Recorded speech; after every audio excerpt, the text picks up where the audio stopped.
Sejarah pasar modal di beberapa negara. Redis Publina Nainggolan NPM 238320165. Saya akan membahas mengenai sejarah pasar modal di beberapa negara, yaitu Amerika, Jepang, dan Belanda.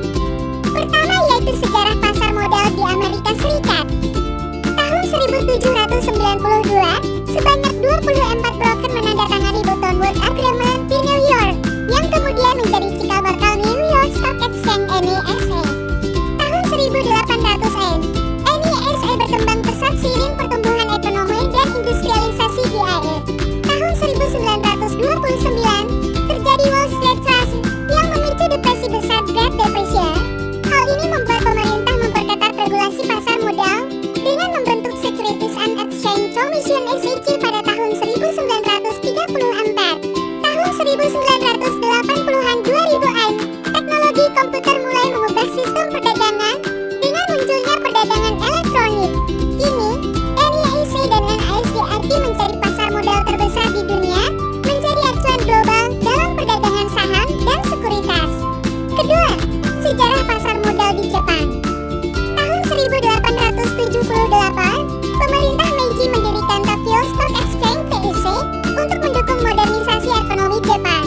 Tahun 1930-an tahun 1945, aktivitas pasar modal menurun drastis karena Perang Dunia II.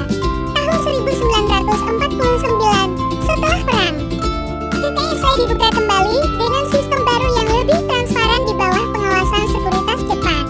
Tahun 1980-an, Jepang mengalami bubble ekonomi, harga saham dan properti melonjak drastis. Tahun 1990-an, bubble pecah, pasar saham Jepang mengalami penurunan panjang yang dikenal sebagai The Lost Decade.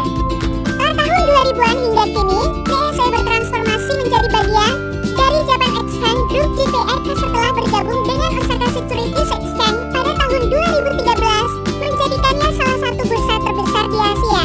3. Sejarah pasar modal di Belanda. Tahun 1602, didirikan Verenigde Oost-Indische Compagnie Veluwe atau perusahaan Hindia Timur Belanda. Veluwe adalah perusahaan pertama di dunia yang menerbitkan saham kepada publik. Investor bisa membeli saham VOC dan mendapatkan dividen dari keuntungan perdagangan rempah-rempah. Pada tahun 1602, bersamaan dengan itu berdiri Amsterdam Stock Exchange yang diakui sebagai